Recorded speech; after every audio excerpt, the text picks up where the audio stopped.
working with Merck, the pharmaceutical company out of New Jersey. I am also the Employee Business Resource Group called the VLN, Veterans Leadership Network. I'm also the global lead for that as well at Merck. I am also in the New Jersey National Guard. I'm a Black Hawk helicopter pilot. Are any aviators in here? Might be the only one. All good.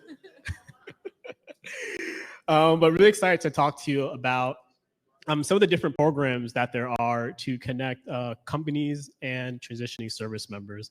So before we begin, I would love to give our panelists an opportunity to introduce themselves and talk a little bit about their backgrounds, their professional backgrounds, and their connection with the military as well. So Lucy, we can start with you. Great, thank you. So I'm Lucy Piper. I am a former active duty military spouse, now veteran spouse. I am a social worker who's been working with military and veteran families for about 15 years. The last 5 I focused specifically on employment, military spouse employment, which led me into employment for transitioning service members and veterans as well. I currently serve as the Director of Development for Military Spouse Ambassador Network. And so I'm excited to be here and bring in some different perspectives, kind of from the social work. There's been a lot of discussion around connection and kind of the disconnect between military culture, corporate America, and also wanted to bring in, there have been some really great organizations here, some of the nonprofit supportive programming that there is to bridge that gap. So really excited to be here, and I'll pass it along.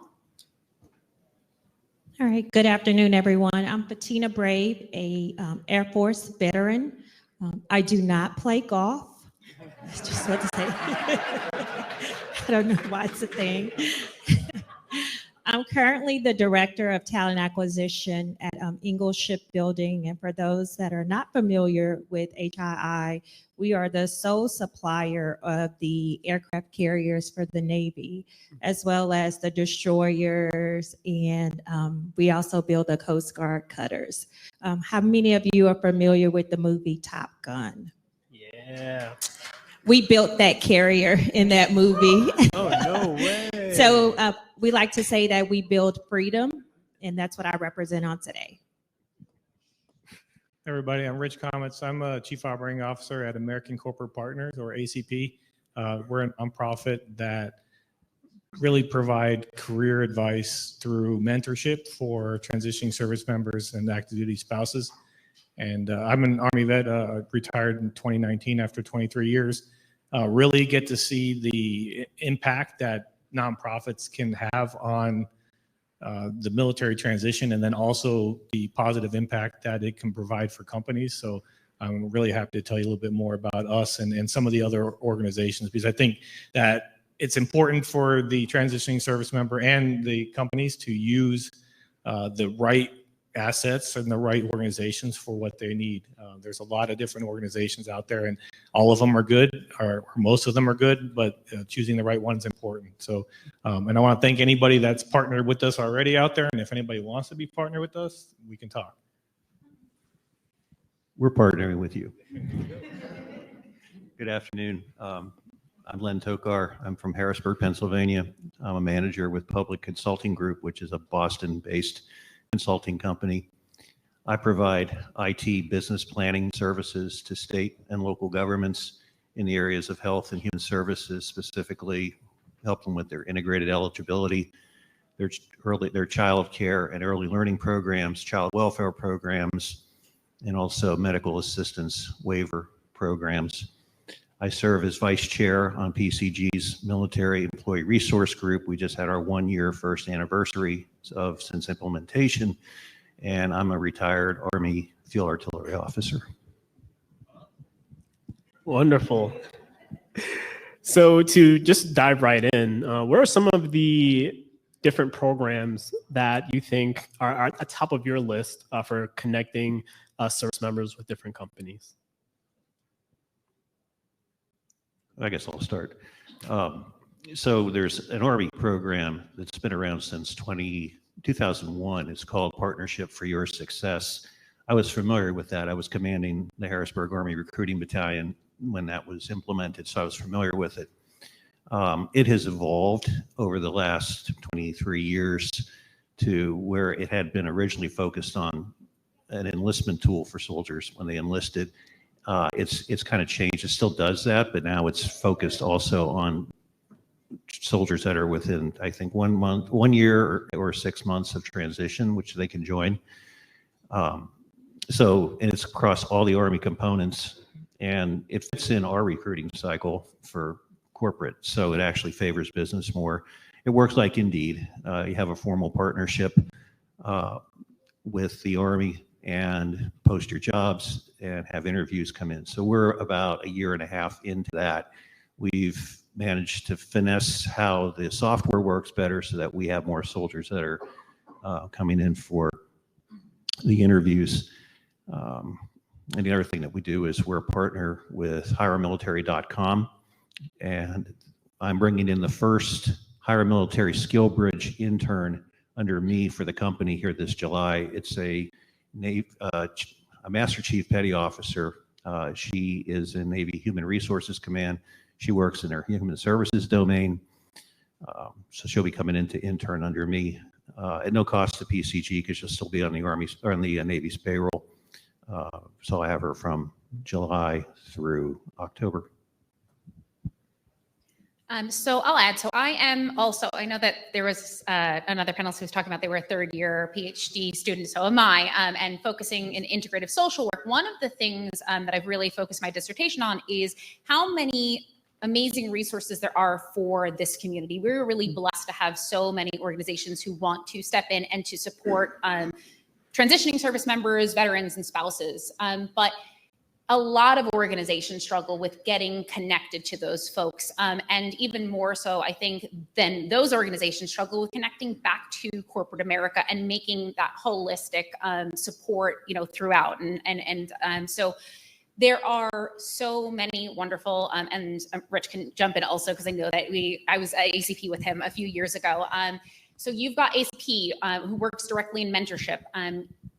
Mentors can volunteer and actually mentor, transitioning service members and military spouses. It's a great way to connect to talent. Hire Heroes USA has a really robust program, Hiring Our Heroes. The list goes on and on, but it's making those connections so that the service members and spouses who are connecting to those nonprofits then have a place to feed once they've given them the tools to be successful in their transition or their career pivot or anything else. And so there are a million of them. But as a social worker working with the military affiliated community, one of the things I always say to them is there are so many wonderful nonprofits, and go to those that are vetted and really want to support this community rather than looking outside of those circles. And I would say the same to the employers here. Look in those circles for those organizations who are already doing that work, and then partner with them in new and innovative ways to be able to support what you're doing as employers and what they're doing as supportive services.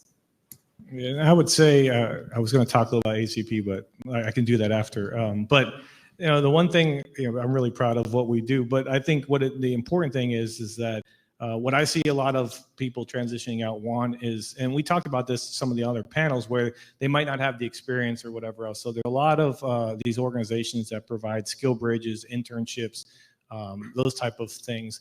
If you can get involved with some of them, that's a kind of a good way to look at someone for talent. You don't have to guarantee positions, but you can give them a position afterwards. So those are, I think, very popular, very competitive, and a lot of military members like that. And they also have started doing that for spouses as well in some cases. So I think those type of programs are really good to get people introduced to your company. And then as Lucy said, partnering with nonprofits that work, like, for example, things that we do with our partner companies, other than we give them the opportunities to volunteer. And so that you have people within your organization that are working veterans. If they haven't done it before, they don't know anything about veterans, now they get exposure, and they might take a little bit of a better look at someone as they're going through. Another thing that we do is we have things like LinkedIn Lives and other type of efforts to educate the veterans and spouses on who these companies are and what they do. Because I'll speak for myself. When I was leaving the military, I didn't know what companies did other than like the flagship thing. So I always use the example of like Tyson Chicken. If you said, would you want to work for Tyson Chicken? No, I don't want to package chicken, right? But I now know that Tyson has so many other avenues of employment, and just about anything that someone leaving the military wants to do could probably be done at Tyson Chicken, as well as probably all of your companies. So that education process is super important as well. So building those kind of bonds with the nonprofits that are doing that work is helpful too. Wonderful. I was actually going to ask this a little bit later, but you did talk about military spouses, and I think it's really important that we talk about military spouses and how important they are, not just to the military family, but to the military as a whole. So when you think about a company, what things can companies do to better accommodate military spouses and to be more military spouse friendly, in your opinion? I feel like Lucy should be answering this question, but I'll start so that you can really nail it home. I mean, I think that there's, as we talked about with veterans as well, you don't want to always give special treatment, but at the same time, there's certain considerations for spouses that are different than the average person applying for a job. Keep in mind, they were moving around with their spouse throughout their military career.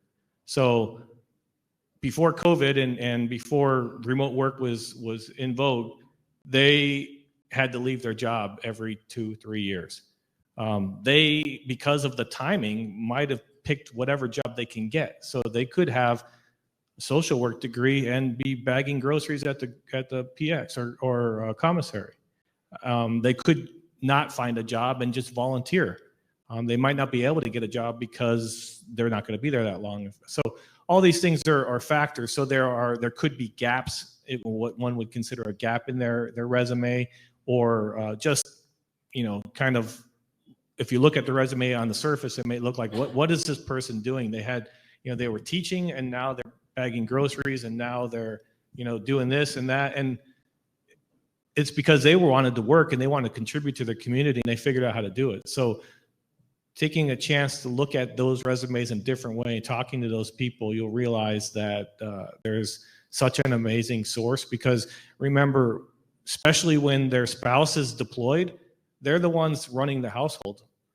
So when their spouse is gone, so they have to do a lot of multitasking and take care of a lot of things on their own. So that's another consideration to keep in mind when looking at them as a source of employment. I'll tell you, and Lucy probably will be not mad, but this happened a little bit too late. But at ACP, we actually started employing military spouses as well, because we're like their perfect candidates. So and every time we post a job, we get so many highly qualified people. It's actually sad we can't hire them all. So I think it's a great population. Yeah, I will say I love that ACP is doing that and provided remote work opportunities. It is, I think, a very under-tapped community, and I think that part of it is education and talking to corporate partners. I know when I was there at ACP developing the military spouse mentoring program, one of the big challenges was getting buy-in from corporate partners to not only help fund that program and provide mentors, but even think about bringing in spouses. They didn't see it in the same way as transitioning service members and veterans. They're not. They're not. They get grouped into that really easily because we just kind of say dependents are also this. But these are highly skilled, really highly educated individuals who make a lot of sacrifices in order to support their service member. Yes, they have to PCS. But our typical workforce, especially our younger ones, they leave for upper mobility, and they're not staying at jobs any longer really than you'll see a military spouse. If you can then provide a remote opportunity, that spouse will stay with you. They have a tremendous amount of loyalty, not just to their service member and to the branch respectively that their service member serves in, but to their families, to their community, to their employers. So there's a lot of advantages. And when you think about it, a lot of corporate entities want to buy into veterans because they feel like they're helping serve, right? They want to give back. You do that by employing military spouses just the same way as employing transitioning service members and veterans, because why do so many junior enlisted get out? Because they don't have the family security. We don't live in an economy where people really can afford to be single income families anymore. And so not providing opportunities that allow military spouses to work and provide for their families and create this dual income family means that those service members have to decide what's more important, continuing to serve or my family and their financial stability. So, a lot of it is education, and there are some great organizations who work in that field too. Psych Armor is a great one, nonprofit. They provide specific content to teach employers and military affiliated communities what it means to be in the military. And that's a great resource to use so that you can learn if you don't have all of the knowledge, and you can learn about the ways that you can help, you can support them, you can tailor things to be able to support that specific demographic. So one of the activities we did in our ERG fourth calendar quarter of last year, just in the last few months, was we asked the military spouses that are in the ERG if they would draft a BCG military spouse handbook. So they did, and put that together. And I reviewed it. It went to legal. It just came out of legal review with some minor changes. And it was written, the CEO, I talked to the CEO at our innovations conference last month, and he asked about it. And I said, sir, this was written by military spouses. I said, it's written for military spouses. But I said, more importantly to you, it's written for people managers. So they understand people managers and hiring managers. So that was when we talk about what are we doing to sustain that. We're trying to drive away the stigma of folks not saying that they are, military spouses for all the reasons that were covered this morning and covered now. I would like to add just a little bit. So education is important, and so is mentorship. But I think for military spouses, sponsorship is also important. We are guilty of throwing or having hiring events and career fairs in the communities for veterans and their spouses, and they walk away without an offer in their hands. And we keep inviting them in and making these connections, but there's no one in the room when a position is available that will identify a military spouse. So while mentorship and education is important, I think sponsorship is that step further. So when they are not a part of those conversations, when we are opening up a new facility or we're hiring a manager or director, we need someone in the room that's going to mention that spouse's name, because we have invited them to all of these wonderful activities that we're having, but they're walking away empty-handed. So I think along with education, mentorship, but it's just sponsorship that's going to take it to the next level and actually employ the spouses. No, I like that. And from a corporate perspective, EBRGs or ERGs kind of serve as sponsors. They kind of serve as the people on the inside talking to the corporate team about the benefits of bringing veterans into the company. From your perspectives, what would you like to see EBRGs continue to do? And I know most of you are part of EBRGs in your companies. You can even talk a little bit about what you guys do to continue to kind of bridge that gap and connect the corporate side with those transitioning service members. So I'll start. We have a huge workforce. We're about 45,000 employees stationed all over. One of the things that we do to connect with our ERGs, we have a LinkedIn Live, but also each organization, we're responsible for a plan, a strategy plan for the year for our ERGs. And there are things that we have to accomplish in order to say that we won that year. And one of the things that our veterans ERG, one of the things that we're looking at is having an on-site career fair for our military and their spouses. And we have a goal of not only just inviting them in and showing them the shipyard and all the things that we have that's going on, but we want to hire them at the event. And we will know at the end of that day if we won or if we lost. And I think internally, organizations, it's good to have a strategy, but what does that look like? And we're doing things that we're implementing, but we want to not just do the activities, but we want to see the impact that we're having. So we are bringing all of our ERGs in to make sure that we put our best foot forward for our military veterans and their spouses. But like I said, at the end of the event, we want to have offers in hand. So when they leave, they don't feel like they wasted their time, because most of the time it's going to be on a Saturday. So that means they have to find childcare. They may miss a baseball game or a soccer game. So we want to make it worth their while. So when they leave there, it's an offer in their hand. So I said we had just finished our first year of RERG, and we're following Dr. Rodriguez's 4-pillar model. And last summer, it was community. So we had asked for folks to do volunteer work for helping veterans. We had folks that would take veterans to medical appointments, volunteer work at fundraising breakfasts for the American Legion, et cetera. Our goal was to have 20% of the members do that. We actually hit 22%, so we exceeded our goal. And our long-term goal for 2026, by 2026, is to have 70% of those activities funded by PCG Cares, which is our charitable arm. For the culture pillar, I already talked about the Mil-Spouse Handbook. We also do a Veterans Day slide presentation for everybody that has their little bio and a picture that goes out from the CEO on Veterans Day. And we had Captain Charlie Plum come talk to us. He was a fighter pilot that was shot down over Vietnam, spent 5 years in a Hanoi Hilton. He talks about the power of choice, which was very interesting. The commerce pillar we just completed back first quarter of this year. One of the reasons I brought the PAYS organization in is there was a very formal signing ceremony with Army Recruiting Command. It was a New England Battalion, color guard, cape cutting, guest speaker.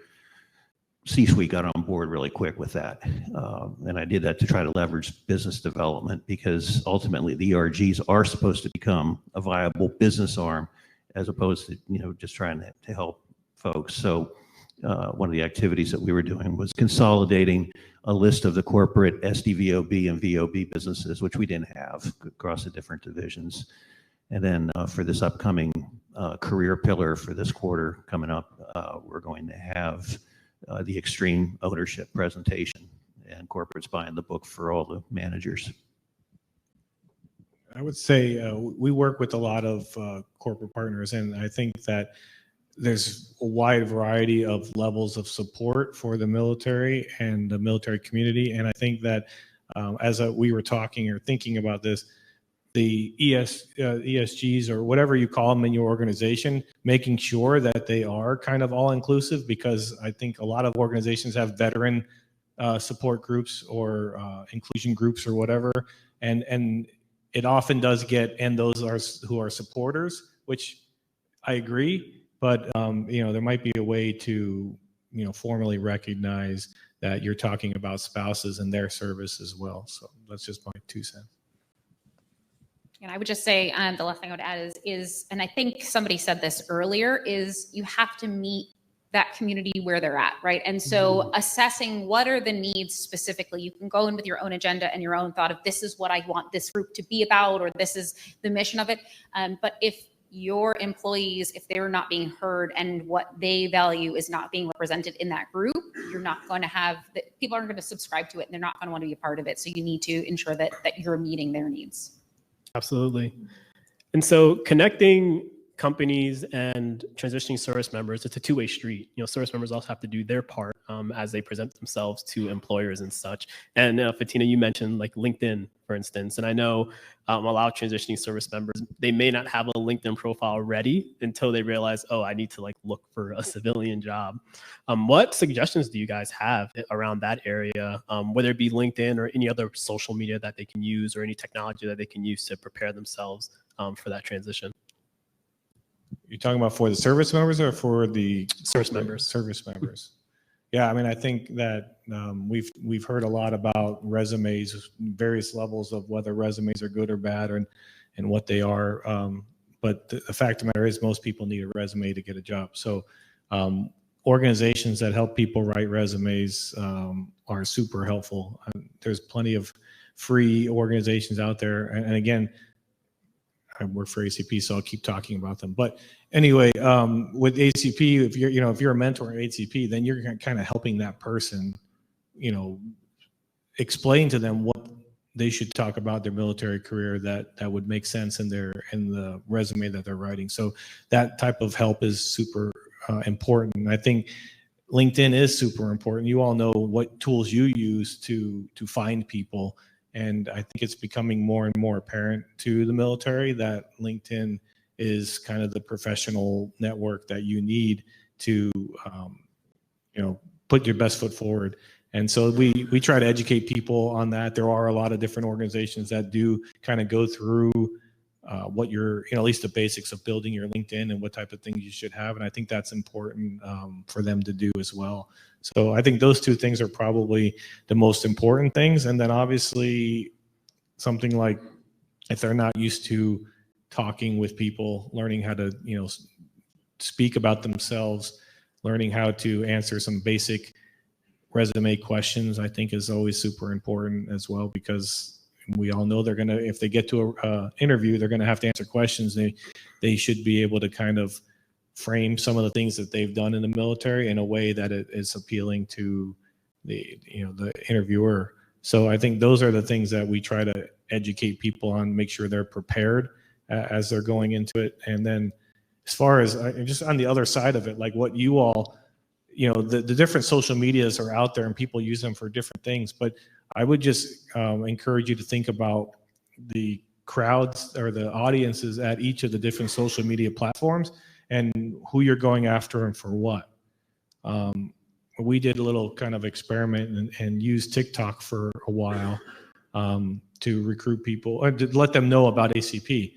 And I mean, you might guess who we got to apply for the program. It's all younger people, which is great, right? Those are the people we want to help. But as I think about it from an employer's point of view, right, depending on the population you're looking at, you're not going to find them in certain places. You might not find a lower enlisted person on LinkedIn. You might. It depends what they've done in the military and what their goals are afterwards. If they don't think it's important for them to do that, then they might not do it. But you might be able to find a good employee, on something like that. So it's just kind of, again, like Lucy said, meeting people where they're at and then understanding where you're going to find some. And I think, sorry. Yeah. So I'll add. So I recently was with Higher Military that Lynn was talking about, and I built a transition program specifically for cyber operators who are leaving active duty, going to the reserve or the guard. Very niche community, and a lot of them didn't want to get on LinkedIn. They had apprehensions about social media and PII and lots of different things. What I cautioned all of them is that is where networking takes place nowadays. The world has changed, the way that we communicate, the way that we connect with people. And somebody mentioned it before. 9 out of 10 times, you're getting that job because you know somebody who's willing to put your resume at the top of the stack and say, yes, this is a person you should speak to. Their resume may not look great on paper, but once they get in that room, they're going to be able to talk about their experiences. They're going to be able to do that. That initial piece of it happens on LinkedIn a lot. And so I always say when I'm talking to transitioning service members and military spouses, which are notoriously not on LinkedIn, they do a lot of their communication on Facebook. The best way to start making those connections, especially if you don't have that network outside of the military, is to go on LinkedIn, to look at companies that you're interested in, look at roles that you're interested in, and put in keywords that say, and Army, and Marine Corps, and Navy, and look for veterans who have on their profiles that they work there and reach out to them. 9 times out of 10, they're going to say yes if you say, hey, I'm a military spouse, or I'm a transitioning service member or a veteran, and I'm really interested. Don't say, hey, can you introduce me to somebody? But do an informational interview. Ask them questions about what do KPIs look like for you? What does the day-to-day look like for you? What is work-life balance in a company like yours? I'm trying to gauge what my next steps are. They're going to be your best source of information, and so much of that happens on LinkedIn. So it is so important to build your brand on LinkedIn, especially if you're a job searcher, but also to advocate to your employees in your companies. If they're willing to put that marker on their LinkedIn and say, I'm a veteran and also this, then people will go out to them, and you're attracting that military talent because they see that that's what's in that community, that they already have that network within, and that they feel like maybe this is a good fit for me because there's representation just like me there also. So they value that. So I think the other side of it is that the company also needs to have a mechanism so that they can recognize what they're looking at with a resume. For the Master Chief that I'm bringing in through SkillBridge, her name is Natalie. Her resume came to me from one of our consultants in PCG, and she sent it to me because I'm vice chair of the ERG. I'm not HR. I produce revenue, but sorry about that. But when I looked at the resume, I could tell. I mean, it had been civilianized to some degree, but I called her and I talked to her, and so I opted to go, with the internship. And the chair of our military ERG told me, he said, Len, here's what you're running into. This is the problem across the industry, is that you need to have somebody who recognizes what a military person is bringing to the table, which you do. And you need to have an executive, in this case, my practice area director, who has the trust and will take the risk on bringing somebody like that on board. And those things have to be present on both sides of it. So, I knew without even talking to Natalie what she was bringing to the table in terms of leadership and management and what, would need to be tweaked. I figured, and I told, our vice president, I said, all I need to do is teach her the business. And hopefully then things will work out. She comes on board with PCG. I continue the mentorship for another year, and she takes my job as I retire. So we'll see which way that works. So I think we touched on this just a little bit earlier on, but since COVID-19, so many companies have changed a lot of their policies, a lot of their benefits, and things of that nature. From the perspective of a transitioning service member, what are some of the policies or some of the benefits that you think are most important to service members? And what would you advise companies to do to kind of meet them in the middle, especially if they have heartburn about, let's say, making a role completely remote or whatever the case may be? I'll start off and just say that sometimes transitioning service members don't know what their benefits could be. So having someone help them with that is always helpful. They don't know all the different benefits and that they could even maybe negotiate some of those areas or ask those questions about, could this role be remote, or especially like as a spouse, if my spouse was to move, would I be able to move this to remote or something to that effect? So I think that's one thing that is pretty, important to understand, is that sometimes they don't even know what benefits. But I think that we've hit on this, and most of us have kind of known that, having ways for them to feel part of the community is huge. And I think a lot of people want, as has been spoken about on most of these panels, kind of know where their trajectory could be, that they could move, that they can increase higher levels of responsibility. So those type of things, understanding that they have that support, I think is super important. And then the actual benefits of healthcare and things of that nature that they may have to figure out, and they may not know. So if you can help them with that, that's important as well. I think for the military spouse community, there was a lot of hope surrounding that, with the shift to fully remote for a lot of places, that there would be a lot more opportunities. A lot of, workforces are going back to either in-person or hybrid models. And so, I think that companies need to be transparent. When I look on LinkedIn, it's kind of nebulous. It's hard sometimes to decipher, is this a fully remote versus a hybrid? Sometimes they sell it as one, and then you get into conversations. I think it goes back to kind of that conversation about pay. If you are transparent about what your policies are from the beginning, you may attract more military talent.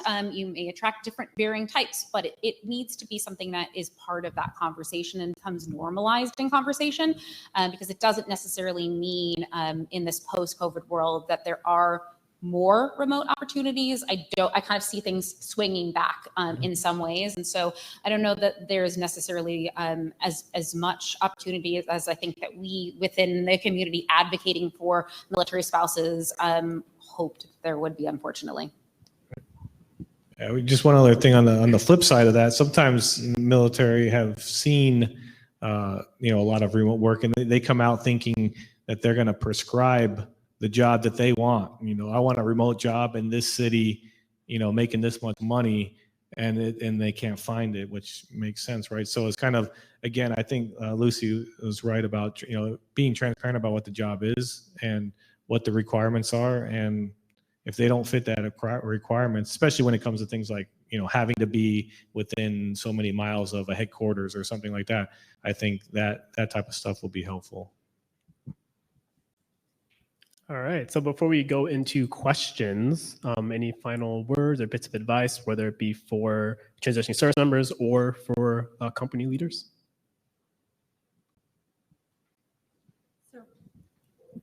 So for companies, I think it's important that we are agile.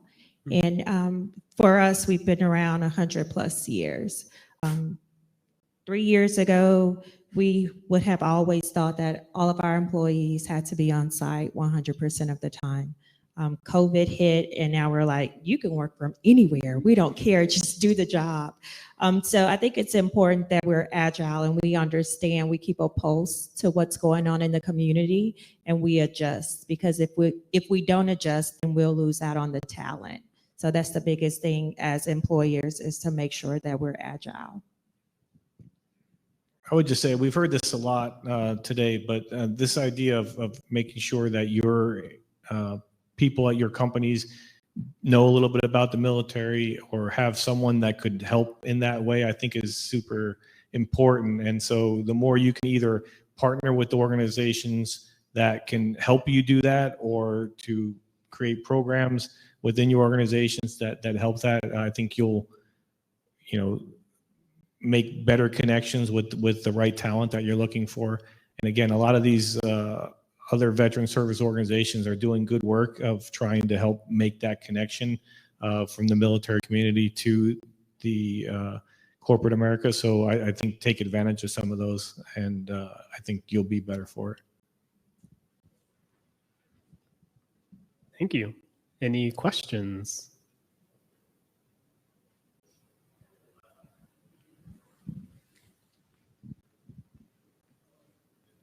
Great input. Thank you. A question for the panel, or best practices. What do you recommend for smaller companies in terms of establishing an ERG? Just say, 50 or less. How do they navigate that and go about that and especially a growing company, right? We know in the defense sector, that's happening all the time. How do you advise companies that want to get in that to be able to understand that the ERGs present great retention opportunities, so they want to start that? What are some recommendations for the smaller companies that you would add? My first recommendation is start, right? I mean, and I don't mean that to be, flippant, but like if you want to do that, right, try to find someone in your organization that might be willing to step up and start that, and start small and start building up. And I think that once people start seeing the benefits, I've talked to a lot of veterans resource groups, and oftentimes they end up being the most active at their companies, and it's because they do things together. And they do things for each other. And so whether that be starting with just, like a big brother, big sister, or a mentor in your company with another veteran or military spouse, or, taking some people to do something that's, volunteering your time, right? Those type of things, I think, slowly start building that culture, because it really is about a culture, and the culture in your organization will only get better when people are working together in various different ways across business units, and they can see that they care and they can work together. So, but I think it probably is starting small, right? And little baby steps to get towards that. I may have anticipated your question. Maybe that's because I worked for Serco for a period of time.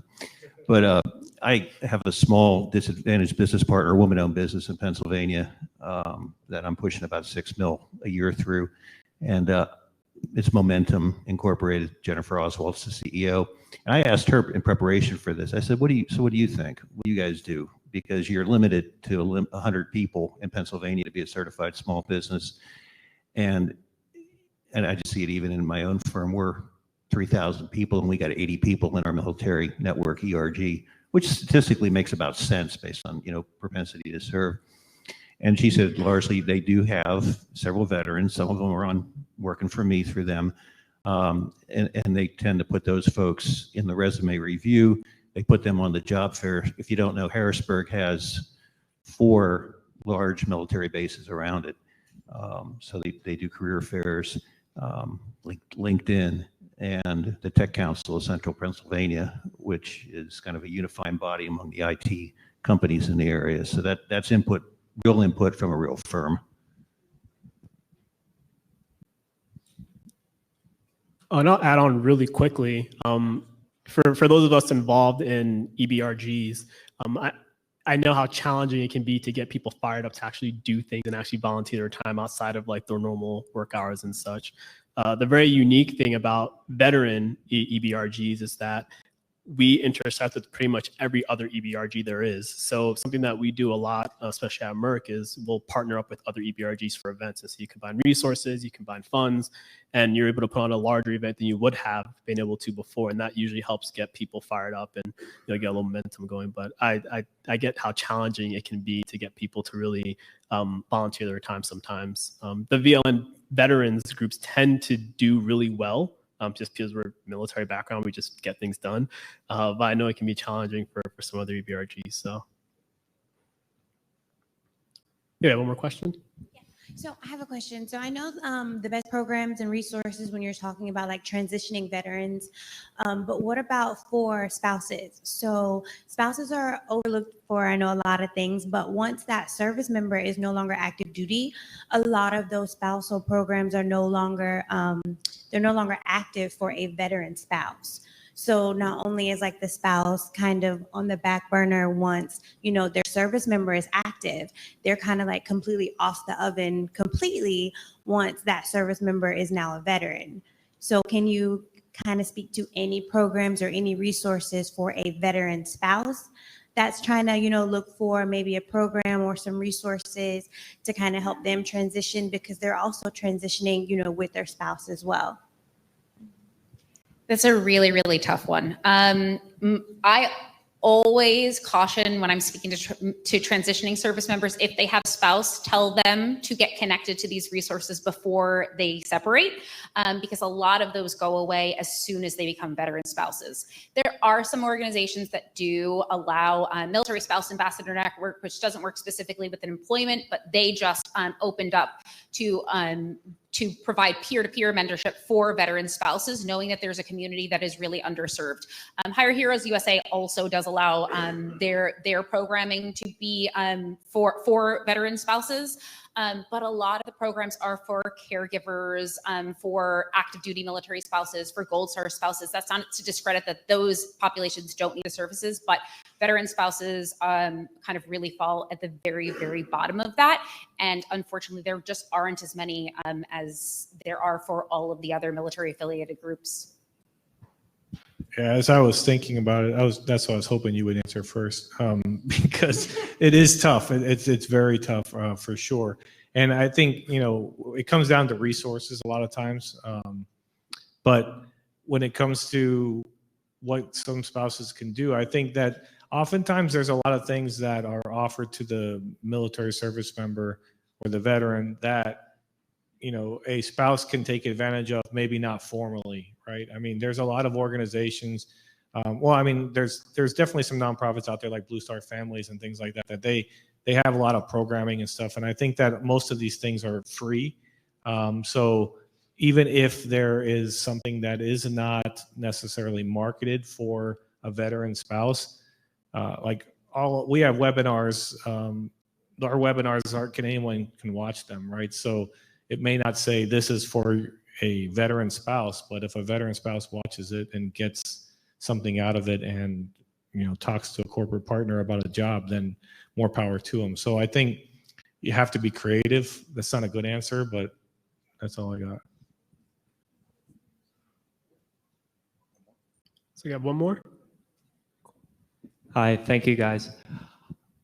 For veterans transitioning into their second career, what do you find to be, I guess personally, what do you find to be the, biggest obstacle that they tend to need to overcome in that early career, say first 9 months period?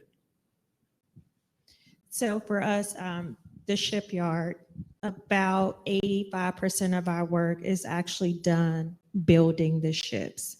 So when we are participating in the TAP briefings, most of these individuals are 20, 30-year transitioning members that are coming out. The last thing they want to do is to pick up a weld machine and start welding. They do not want to start over. So one of the programs that we implemented is called Fast Track to Foreman. And what it is, typically it takes about 3 to 4 years to become a foreman at the shipyard. This will put them on a track within 6 months. At the end of that 6 months, they are a foreman. So they're not actually welding, but they're leading welders. Because we would go into these TAP briefings and we would tell them you can make X amount of money a year and you can retire a shipyard millionaire, but they don't want to start over.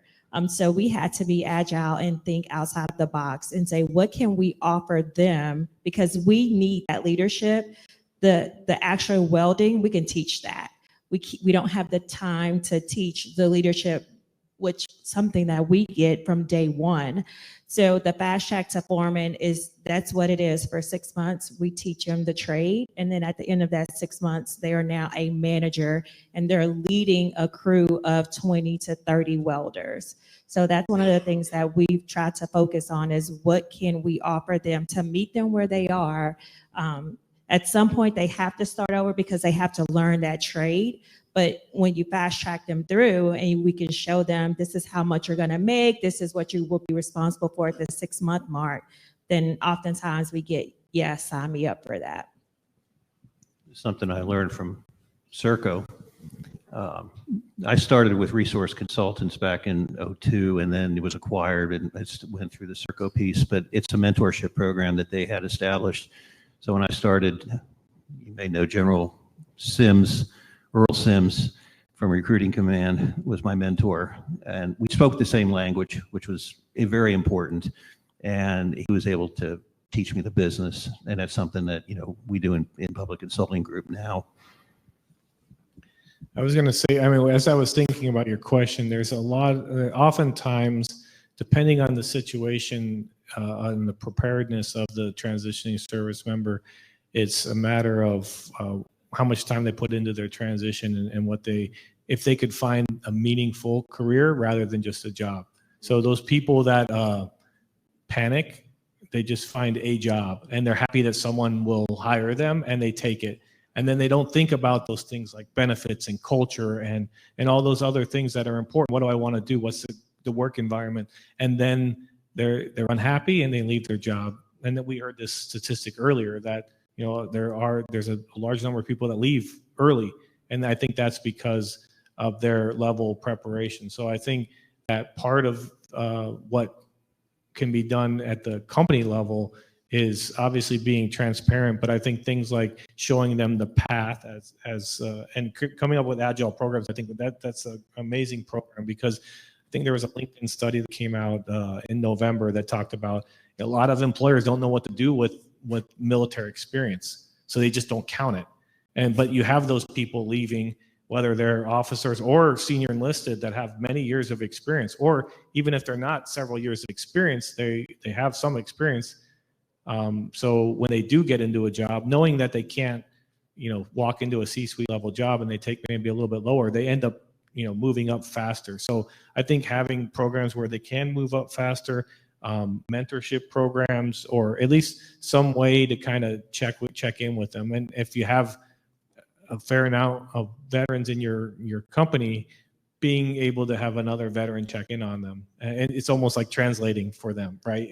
This is what it's like here. As we've heard it in kind of different ways throughout today's speakers, where they might not be used to calling their boss by their first name, or their boss coming in their office, or whatever the case may be, right? There's so many different things, but just kind of someone there to kind of a buddy or a mentor or something to kind of help them in that process. And I think it's got to be more than just a welcome kit or something like that, but it's someone checking in on them. Yeah, and I think one thing that gets overlooked a lot is that employment is only one piece of the transition, right? There's a big adjustment from active duty as the service member, but also as the family into reintegrating into a civilian life. And so that person, I think that the drop-off rate, it's just over a coin flip at this point in terms of military service members leaving and staying in their post-active duty job for at least a year. And I think a lot of that has to do with there are so many pieces of that, their healthcare and their PCSing and finding a home and finding a job and settling into a new company and the culture there and finding a network and friends and all of these pieces that are happening all at the same time for the entire family unit. And so I think mentorship is really important, whether it's with an organization like ACP where they have an unbiased third party that they can go to and talk through these things, or if it's within the company that allows for that relationship where they can feel like they probably aren't going to go to their direct supervisor and say, I'm really struggling with this. This is not how I'm used to doing things, because they feel like it's going to reflect on their ability to do that job. And the last thing they need to do is now go and look for a new job when they're also dealing with all of these other pieces. So if you can build in a system where they feel they have a safe space to be able to talk about the struggles that they're going through or anything else that they're encountering as they're acclimating into that workforce, then they're better prepared as a human to be able to move through that and be able to stay with that company or want to stay with that company. Thank you to our panelists. Wonderful job. Thank you.